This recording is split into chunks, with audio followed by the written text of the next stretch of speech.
శ్రీ మహాగణాధిపతయ నమః. ఐం మహాసరస్వత్యే నమః. శ్రీ లలితాంబికాదేవియే నమః. దైవ దర్శనానికి వెళ్ళినటువంటి వాళ్ళు తిరిగి ఇంటికే రావాలా, ఎక్కడికి వెళ్ళకూడదా అనేటువంటిది ప్రశ్న. మనము క్షేత్రాలకు వెళ్ళినా, ఆలయాలకు వెళ్ళినా చాలామందికి ఒక అలవాటు ఉంటుంది. గుడికి వెళ్ళి ఉదయాన్నే అలా పిచ్చాబాటి నలుగురితో మాట్లాడి తర్వాత ఇంటికి ఎప్పుడో వస్తుంటారు. అయితే గుడికి ఎందుకు వెళతాం మనము? పొద్దున్నే ఉదయాన్నే గుడికి ఎందుకు వెళ్ళాలి? ఈ దేహము, ఈ దేహాలయము దేవాలయానికి ఎందుకు వెళ్ళాలి? ఒక్కసారి మనం ఆలోచన చేసుకోవద్దా? ఎందుకు? దానివల్ల ఏమిటి అంటే, మనము స్నానం చేయంగానే పవిత్రులము కాదు.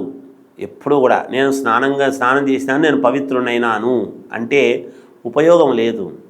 పవిత్రమైనటువంటి స్థానములోకి అడుగు పెట్టినప్పుడు నువ్వు పవిత్రుడివి అవుతావు. నువ్వు స్నానం చేసిన తర్వాత ఏదైనా అపవిత్రమైనటువంటి స్థలంలో అడుగు పెడితే అపవిత్రుడైనట్టే లెక్క.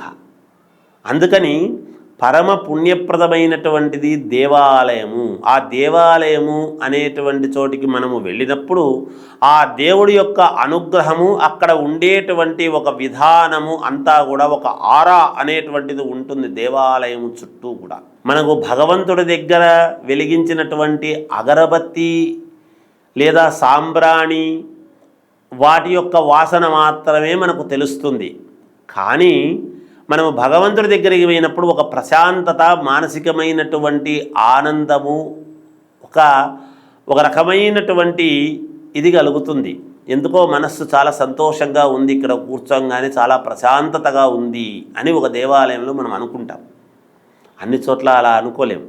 ఎందుకు ఉంటుంది అక్కడ అంటే, ప్రతి మనిషి నెగటివ్ అనేటువంటిది భగవంతుడు తీసేసి ముఖద్వారము దగ్గరే, ధ్వజస్తంభము దగ్గరే మన నెగటివిటీని అనేది తీసేసి లోపలికి పాజిటివ్తో వచ్చేట్టుగా భగవంతుడు చేస్తాడు. అందుకనే మనము గుడికి వెళ్ళాలి. మనలో ఉండేటువంటి రుగ్మతలు పోగొట్టుకోవడానికి మార్గం ఏమిటి? డాక్టర్ దగ్గరికి వెళితే రోగానికి మందిస్తాడు, కరెక్టే. ఏది? దేహానికి ఇస్తాడు. మనస్సుకి ఎక్కడి నుంచి ఇస్తాడు? మనస్సులో ఉండేటువంటి మాలిన్యము పోగొట్టుకోవడానికి ఏ డాక్టరు ఏమీ చెయ్యలేడు కదా. భగవంతుడి దగ్గర నిత్యము భగవంతుడికి, భక్తుడికి అనుసంధానకర్త అయినటువంటి ఒక అర్చకుడు తీర్థం అనేటువంటిది ఎప్పుడైతే ఇస్తాడో, ఆ మూలికలతో తయారైనటువంటి తీర్థాన్ని ఎప్పుడైతే మనం సేవిస్తామో దాని వలన మనకు మేలు జరుగుతుంది. అటువంటి మేలు జరిగినప్పుడు మనం ఎక్కడికి వెళ్ళాలి? ఏదైనా పరమ సంతోషము కలిగితే ముందు ఇంటికి వెళ్ళి ఇంట్లో వాళ్ళకు చెప్పాలి. ఆనందము కలిగితే ఇంటికి వెళ్ళి ఇంట్లో వాళ్లకు తెలియజెప్పాలి.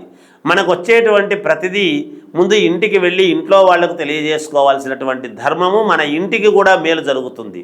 ఆ దేవాలయంలో ఉండేటువంటి అంతో ఇంతో ఎంతో కొంత పవిత్రత అనేటువంటిది మనకు ఉన్నప్పుడు మనము ఇంటికి వెళితే ఇంట్లో ఉండేటువంటి అపవిత్రత పోవడానికి, భగవంతుడు మన ఇంటికి రాడు, భగవంతుడి దగ్గర వెళ్ళినటువంటి మనము మన ఇంటికి రావాలి. మన ఇంటికి వస్తే అప్పుడు దేవాలయానికి వెళ్ళినటువంటి ఫలితము ఇంటి దాకా వచ్చి మన ఇంట్లోకి రావటం అనేది జరుగుతుంది కాక. అందుకే చెప్పులు కూడా వేసుకోకుండా ఇంటి దగ్గరనే వదిలిపెట్టేసి చిన్న చిన్న రాళ్ళు అవి కుచ్చుకుంటున్నా భగవద్భక్తితో భగవంతుడిని మాత్రమే స్మరిస్తూ నేను గుడికి వెళుతున్నాను అనేటువంటి భావనతో వెళ్ళేవాళ్ళు. అందుకే పూర్వం ఎవరైనా ఒక బుట్ట కానీ ఏది కానీ ఉదయాన్నే గుడికి వెళ్తున్నామంటే ఎక్కడికి వెళ్తున్నావు, ఏమి అని అడిగేవాళ్ళు కాదు. రోజు గుడికి పోతాడు రా, ఇప్పుడు ఈ టైంలో వాడు ఏదో మననం చేసుకుంటూ పోతుంటాడు, మనం ఎందుకు పలకరించడం అని పలకరించేవాళ్ళు కాదు. అలాగే ఇంటికి వెళ్తాడు, ఇంటికి వెళ్ళిన తర్వాత సాయంత్రం వస్తాడు కదా, రచ్చబండ దగ్గరికి కూర్చొని మాట్లాడదాంలే అని ప్రతి వాళ్ళు గుడికే వెళ్తాం. గుళ్ళో ఏం మాట్లాడేవాళ్ళు కాదు. గుళ్ళో కూర్చొని టెంకాయ చిప్ప పగలగొట్టుకొని ప్రసాదం తింటూ, బాగుంది, ఈ చీర ఎక్కడ కొన్నావు, ఈ పంచెలు ఎక్కడ కొన్నావు, ఇవి ఎక్కడ కొన్నావు, అవి ఎక్కడ కొన్నావు, ఏం సేద్యం చేస్తున్నావు, ఏం పంటలు, ఇవి కాదు మాట్లాడాల్సింది. అవి ఎవరు మాట్లాడేవాళ్ళు కాదు పూర్వం.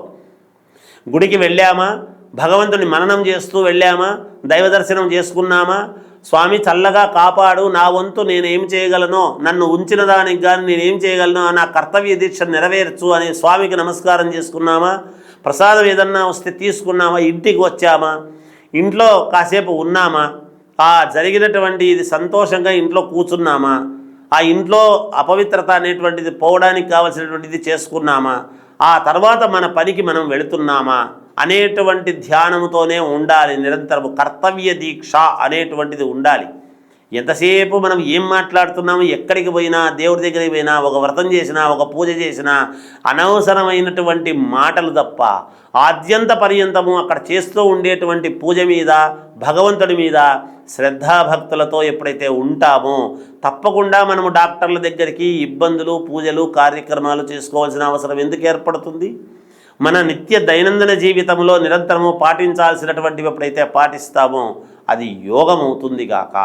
అందుకని దేవాలయానికి వెళ్ళినటువంటి వాళ్ళు ఇంటికే రావాలి, అలా ఎక్కడికంటే అక్కడికి వెళ్ళరాదు. అలా వెళితే భగవంతుడి యొక్క అనుగ్రహం, మళ్ళీ అక్కడికి పోయినామనుకో అక్కడ ఏదైనా ఇబ్బంది, దారిలో అపవిత్రత జరిగితే నువ్వు గుడికి పోయినటువంటి ఫలితం నీకెందుకు? భగవంతుడు నీకు ఒక అవకాశాన్ని ఇచ్చినాడు, నువ్వు చేతులారా దాన్ని పక్కకు పోయి పోగొట్టుకున్నావని దాని అర్థం.